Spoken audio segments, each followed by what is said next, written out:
안녕하세요, 핑플릭스입니다. 다들 새해 복 많이 받으시고요.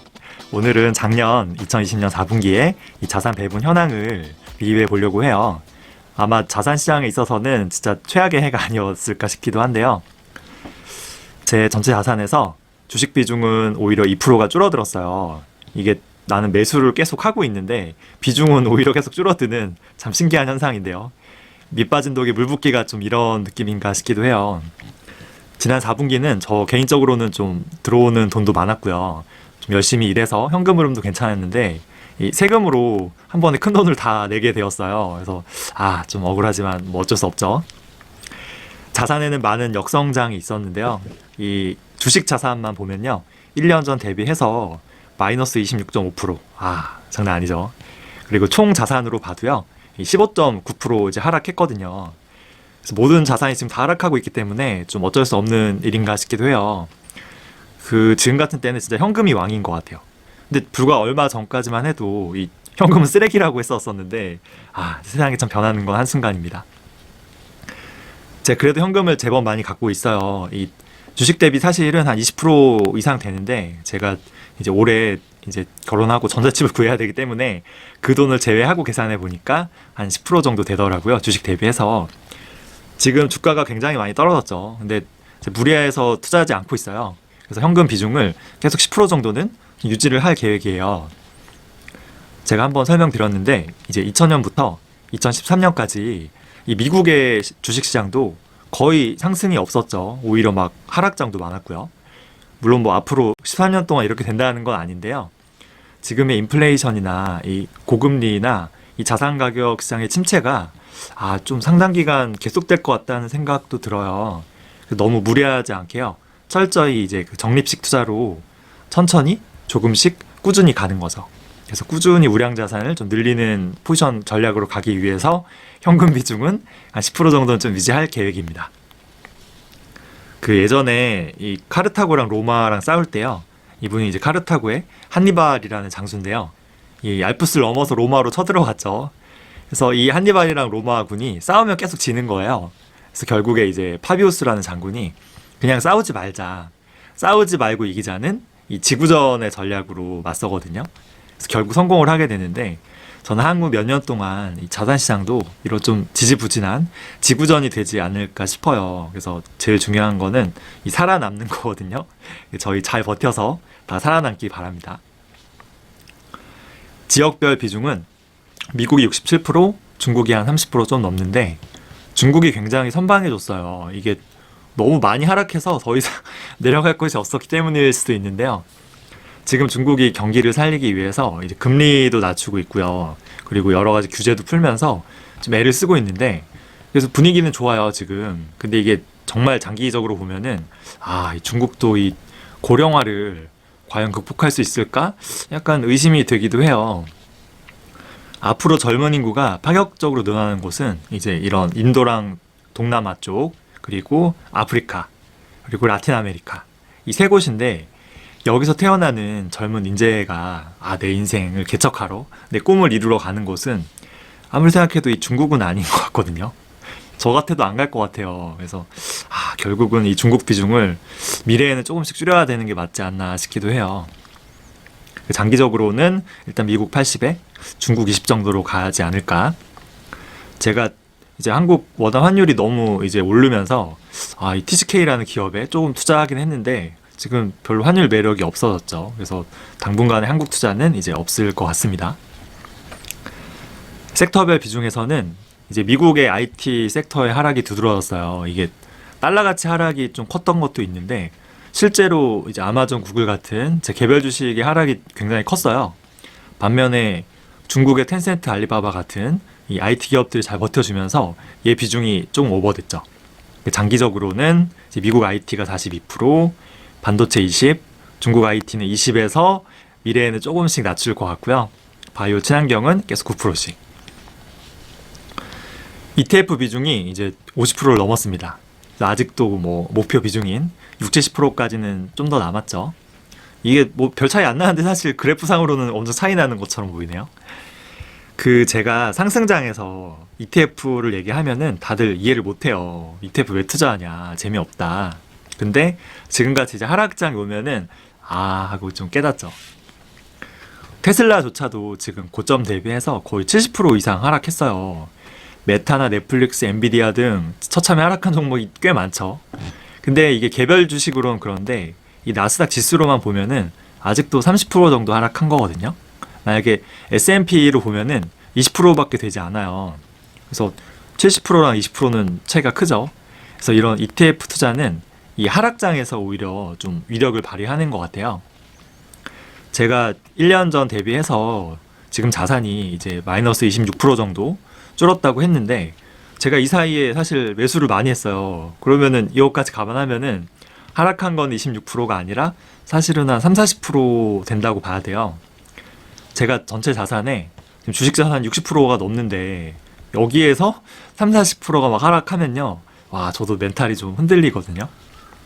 나중에 제가 경제적 자유를 이룬 다음에도 이렇게 막 자산 가격이 막 3, 40%씩 흔들리고요. 심지어 개별 주식은 막 70%씩 흔들리잖아요.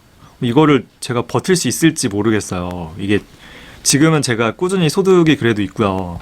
아직 젊고 뭐라도 할 수 있잖아요. 근데 나이가 들고 소득이 이제 없어지는데 이게 와 개별 주식을 늘리고 이제 이런 ETF도 3, 40%씩 변동이 생기면은 와 이게 참 버틸 수 있을지 모르겠어서 일단 ETF 비중을 늘리는 건 당연하고요. 여기 플러스 지금 저는 사실 이 기술주나 IT 성장주 100%거든요. 그래서 이거를 좀 장기적으로는 변화도 필요한 것 같아요. 안정적으로 이익을 좀 창출하고요. 이제 꾸준히 배당도 주는 그죠? 이 레거시 산업이라고 하죠. 뭐 에너지 기업이나 뭐 유틸리티라고 하죠. 그리고 뭐 배당주도 있고요. 리츠 같은 것도 좀 포함해야 돼요. S&P 500은 이런 레거시 산업도 다 포함하고 있잖아요. 그래서 S&P 500이나 배당, 리츠 ETF도 사실은 미래에는 장기적으로는 좀 포함을 하는 게 맞는 것 같다는 생각이 저도 많이 들더라고요. 그렇다고 지금 포트폴리오를 변경하는 건 아니죠. 지금은 성장주가 너무 떨어졌기 때문에 뭐 나중에 2, 3년이 됐든 혹은 더 오래 걸릴 수도 있지만 금리가 다시 내려가고요. 이 성장주 주가가 어느 정도 다시 회복되었을 때 그때 이런 좀 분산은 좀 필요한 것 같습니다. 이제 섹터별로 보면요. 얘는 미국 섹터인데요. 지금 애플이랑 제가 마소를 다 정리하면서 이 나스닥 ETF로 다 비중을 옮겼어요. 그래서 지금 비중이 제일 커졌죠. 뭐 구글, 아마존이 셀프로 하락하면서 이 순위에서 내려본 까닭도 커요. 특이한 점은 제 인생 최초로 이 테슬라에 투자했다는 거예요. 전 사실 테슬라에 과거에 매우 부정적이었거든요. 그리고 지금도 사실 좀 부정적인 측면이 많다고는 생각하는데 근데 얘네 이제 사업 모델이나 비전이 이제 AI를 기반으로 이제 자율주행을 하고요. 그리고 얘네가 에너지 사업도 많이 하잖아요. 그리고 이제 자동화 로봇 등 이런 기업이 비전이나 이 포텐셜만큼은 정말 대단한 기업이라고 저도 생각을 하거든요. 근데 반면에 이런 비전을 이제 말만 하고 이루지 못할 그 리스크 또한 굉장히 큰 기업이라고 생각해요. 그래서 이루면 대박인데 이거 확실히 이룰 거라는 보장은 없죠. 그래서 로보택시도 뭐 2017년부터 한다고 했는데 지금 아직도 안 돼 있잖아요. 그래서 저항적인 하이 리스크, 하이 리턴의 기업이라 너무 많은 비중은 투자 못 하겠고요. 장기적으로는 아마 이 메타랑 좀 비슷하게 흘러가지 않을까 싶습니다. 근데 최근 너무 과매도인 거는 좀 분명해 보여요. 디즈니는 결국 보내줘야 될 것 같아요. 투자란 어렵다는 거 제가 확실히 느꼈는데요. 우리 인류에게 이 즐거움을 주는 이 컨텐츠 기업은 정말 전 필승의 투자일 줄 알았거든요. 근데 이게 넷플릭스를 비롯해서 뭐 HBO부터 해서 여러 이제 출혈 경쟁이 생겼잖아요. 이게 시장의 경쟁 앞에서는 답이 없는 것 같아요. 이 독점이 아니잖아요. 개인적으로는 아바타 2가 개봉하면 주가에 좀 도움이 될 것 같아서 기다렸는데 정리하고 이제 나스닥 ETF나 너무 테슬라 주가 떨어진 것 같아서 이쪽으로 옮기는 것도 고려 중입니다. 얘는 중국의 이제 IT 테크 섹터인데요. 최근에 텐센트 주가가 굉장히 많이 오르면서 이 좀 알리바바랑 역전이 됐죠, 상황이. 이 알리바바나 텐센트 같은 기업이 장기적으로 잘 되려면은 이 중국의 이 내수뿐만이 아니고요. 해외에서 돈을 잘 벌어야 된다고 말씀드렸어요. 그리고 또 이런 기술적으로도 특히 이 중국 그 자국의 국익에 좀 도움이 되어야 돼요. 최근에 중국이 반도체에서 이제 미국의 손에서 독립하기 위해서 기존에는 이제 ARM 기반인데 이거를 리스크5 기반으로 바꾸기 위해서 이런 알리바바랑 텐센트를 지원한다는 뉴스가 있었어요. 실제로 알리바바는 리스크5 기반의 이 반도체 칩을요, 꾸준히 설계해 왔고요. 자신의 이제 데이터 센터에서도 이런 인공지능 칩을 사용하고 있고요. 세계 최초로 이런 리스크5 기반의 이 노트북을 만들기도 했거든요. 그래서 이런 거 보면 좀 좋은 소식이긴 하죠. 근데 이게 해외에서 이 기업들이 돈을 잘 벌기는 이게 쉽지가 않은 것 같아요. 일단은 뭐 미국의 빅테크 기업이랑 경쟁도 치열하게 해야 되고요. 일단 이 중국 기업이라는 그 이미지 자체가 너무 그 영업할 때 불리한 것 같아요. 대표적인 게 여러 번 말씀했지만 이 틱톡이 이제 글로벌 시장에서 진출하기 위해서 어쩔 수 없이 중국 클라우드 기업인 이제 알리바바랑 계약을 끊은 거를 좀 대표적으로 볼 수 있죠. 텐센트도 이제 얼리언 엔진으로 유명한 이 에픽게임즈 지분을 가장 많이 갖고 있는데요. 에픽게임즈 최대 주주가 이제 텐센트인 게 이게 중국 기업이라는 사실에 좀 우려하고요. 좀 경계하는 목소리도 높은 것 같아요. 텐센트는 사실 순수 지분 투자만 한 건데도 중국 기업이라는 그 이미지 때문에 이게 우려하는 거거든요. 이런 것들이 참 어떻게 보면 안 좋죠. 그래서 그래도 그나마 텐센트가 이제 순수 투자만 하는 경우가 많아서 해외에서 돈을 벌기에는 어쩌면 알리보다는 얘가 좀 낮은 게 있을 수도 있을 것 같아요. 장기적으로는 이 두 개별 기업의 비중은 조금씩 줄이고요. 전 ETF 비중을 역시 키워가려고 해요. 이 중국은 이 공산당 리스크 때문에 개별 기업은 좀 너무 힘든 것 같기도 해요. 전문가들이 중국 투자할 때 공산당과 맞서지 말라는 격언이 있는데요. 이 알리바바나 텐센트는 물론이고요. 항생테크의 이런 대형 테크 플랫폼 기업이 다 이 공산당과 맞서는 기업이라는 주장이 많아요. 저는 물론 공산당이 결국은 이제 중국, 미국이 패권 전쟁을 하잖아요. 그럼 이런 테크 기업들의 힘이 필요하거든요. 이런 기술 개발이나 이 돈이 필요한데 얘네를 그냥 죽게 만든다? 이거는 좀 힘들긴 한데 이런 전문가들도 일리는 있어요. 공산당에 반하는 기업보다 공산당이 오히려 지원해주고 좀 밀어주는 그런 기업들에 대한 투자도 좀 있어야겠다라는 생각이 들어서 그 과창판이라고 있어요. 선선시장에. 과창판 ETF 투자의 비중도 조금 가져갈지 고민 중인데요. 얘는 다시 한번 정리하면은 좀 영상 만들어 볼게요. 장기적인 포지션은 이제 알리, 텐센트 다 각각 20%, 항생테크가 거의 한 30에서 40%, 그리고 아까 얘기했던 이 과창판 ETF가 한 10에서 20% 정도 되지 않을까 싶습니다. 반도체 섹터인데요. 버핏이 TSMC를 매수한 덕분에 꽤 많이 회복이 됐어요. 이 TSMC 주가가 올랐을 때 일부는 팔고 이제 SMH로 좀 보강했는데요.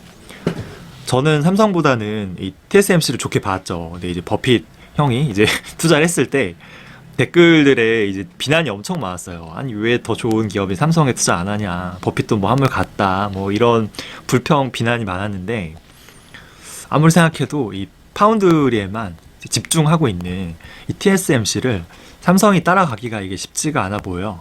삼성이 이 파운드리 사업부만 따로 독립해서 이제 미국에 상장한다? 그러면 다를 수 있겠는데 이게 불가능하겠죠. 근데 그렇다고 뭐 TSMC도 100% 확신은 없어요. 그래서 저는 한 15% 정도만 유지하면서 이제 SMH ETF 비중을 좀 키우는 방향으로 갈 것 같고요. 이 중국 반도체 쪽은 약간 아까 말한 테슬라랑 좀 비슷한 것 같아요. 이게 잘 되면 대박인데 이제 잘 안 될 수도 있는 하이 리스크, 하이 리턴이죠. 근데 이제 중국의 어떻게 보면 미래랑 생존과 관련이 있는 필사적인 업종이거든요. 그래서 한 15% 정도는 계속 유지하는 걸로. 헬스케어랑 이제 클린 에너지 섹터인데요. 이제 헬스케어는 이제 선진국 혁신, 이제 유전자랑 면역 치료제 쪽 ETF의 70%, 중국 바이오 쪽이 30%, 그리고 전반적인 선진국의 이제 신재생 에너지 산업에 투자하는 ETF의 한 60%, 중국의 신재생 에너지 한 40%를 좀 목표로 하고 있어요. 이게 수익률이 사실 그렇게 좋지 않죠. 근데 저는 그래도 10년, 20년 장기적으로 보면은 바이오 헬스케어, 클린 에너지는 잘 될 수밖에 없는 분야라고 생각해요. 그래서 꾸준한 목표를 가지고요. 좀 꾸준히 포트폴리오를 좀 유지해 보려고 합니다. 탑10을 보면요. 결국 반도체 ETF가 1위고요. 나스닥이 그 뒤를 바짝 추격하고 있고요. 아마존과 구글이 치열하게 3, 4위 경쟁 중이고요. 텐센트가 알리바바를 제꼈고요.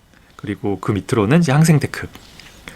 보면은 이 개별 기업만 보면요. 이제 구글, 아마존, 텐센트, 알리바바, 그리고 메타. 이 5개 기업이 끝이에요. 제가 이 한 5, 6년 투자를 좀 하면서 정말 깨달은 게 하나 있는데요. 이거는 저 자신에 대한 반성이기도 해요. 투자 격언 중에 기업과 사랑에 빠지지 말라는 격언이 있는데 저는 오히려 예전에 적극적으로 기업이랑 사랑에 빠져야 된다고 생각했거든요. 왜냐하면 이게 그 10년, 20년 정말 장기 투자해서 위대한 수익을 가져가기 위해서는 이 기업의 사랑에, 기업과 사랑에 빠지지 않고서는 이게 불가능하다고 생각했기 때문이에요. 이 남녀 관계도 이 잦은 갈등이 있고 이런 게 심해도 결국 이 사랑으로 극복할 수 있잖아요. 여러 시장의 악재와 이 기업의 우려, 펀더멘털 하락 이런 것도 결국은 사랑으로 극복해야지 이 장기 투자할 수 있을 거라고 생각했거든요. 그래서 제가 이제 알리바바나 이제 텐센트나 그리고 아마존이나 메타와 이런 기업들과 사랑에 빠졌고요. 결국 엄청난 손실을 맛보게 됐죠. 그래서 우리나라의 이 테슬라 투자자들이 굉장히 많은데요. 똑같은 거예요. 이게 기업과 사랑에 빠지죠. 조금만 주가가 빠져도요. 와, 기회다 이거는 사야 돼 하고 너무 무리하게 이제 추매하다가 계속 떨어지고 추매하는데 결국 막 70% 넘어가게 되면은 뭐지? 이 멘붕이 되는 거예요. 반면에 내가 사랑에 빠지지 않고요. 오히려 정이 안 가는 기업들이 있어요. 이런 기업들은 투자할 때 오히려 되게 시크해지고요. 이 객관성이 유지가 돼요. 대표적인 예로 저는 이 한국 주식이 그랬거든요. 그러니까 제가 좀 개인적인 사유로 이 한국, 그러니까 우리나라에 별로 정이 안 가고 애정이 떨어졌어요.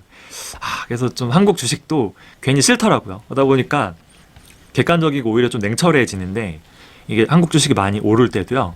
이제 휩쓸리지 않아요. 더 사지 않고 오히려 좋은 타이밍에 잘 매도하고 나오기도 하고요. 또 주가가 반대로 엄청 하락한다 해도요. 흔들리지 않아요. 더 사지 않고요. 계속 기다렸다가 진짜 많이 떨어졌을 때 이건 너무 많이 떨어졌는데 그럼 바닥에서 잘 매수한 경우가 많았죠.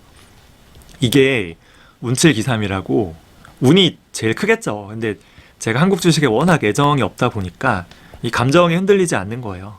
그래서 좀 이성적으로 좀 이런 투자를 한 까닭도 있지 않았을까 싶어요.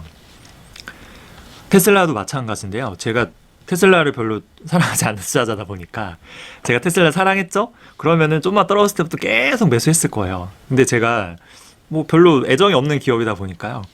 떨어졌네? 좀 기다려볼까? 뭐 오르면 뭐 안 사면 되지. 뭐 이런 거 있죠. 근데 너무 많이 떨어진 거예요. 그러다 보니까 뭐 이쯤면 될 것 같다 해서 조금씩 매수하는 거죠. 물론 이 밑에 더 바닥이 있을 수도 있죠. 근데 적어도 저는 너무 비쌀 때 사진 않을 수 있었잖아요. 이게 애정이 없었기 때문에. 그래서 물론 완전한 애정이 없으면 투자할 수 없어요. 근데 너무 그렇다고 주식이랑 이 사랑에 빠지는 것도 아닌 것 같아요. 이 남녀 관계랑 주식 투자도 똑같아요. 적당한 좀 밀당이 필요할 것 같아요. 그 사랑하면서도 때로는 또 이렇게 냉정해질 수 있는 사랑과 열정과 냉정 사이라는 영화 아시죠? 딱 그게 맞아요. 사랑도 인생 투자도 결국은 이런 게 좀 중요한 것 같습니다. 그 1년 전이랑 비교하면요. 제 자산이 좀 많은 손실이 있었죠. 근데 3년 전이랑 비교하면은 그래도 총 자산은 20% 성장했어요. 그래서 제 모티브이기도 한데요. 천천히 하고요. 그리고 조금씩 하고요. 꾸준히 이렇게 투자해서 내 자산을 성장시키는 거죠. 장기적으로 보면 돼요. 그래서 10년 뒤에 제 자산을 생각하면서 꾸준히 좀 투자를 해 나갈 계획입니다. 그래서 오늘도 이 시로 좀 마무리를 할게요. 그 좋은 술 마시고 은근히 취한 뒤에 예쁜 꽃 보노라. 반쯤 피었을 때. 그래서 활짝 핀 꽃보다 이렇게 반쯤 핀 꽃이 아름답다고 해요. 제 자산은 이제 반도 피지 않았죠. 좀 피다가 다시 줄어들었는데요. 그래서 아름답다고 할 수 있어요. 꼭 원대한 이런 목표를 이뤘을 때 행복한 게 아니죠. 이 한 걸음 한 걸음 조금씩 나아가고 있는 지금 이 순간이 가장 행복할 수 있어요. 준비한 내용은 여기까지고요. 궁금하신 점 있으면 편하게 댓글로 남겨주세요. 다들 새해 복 많이 받으시고요. 시청해주셔서 감사합니다.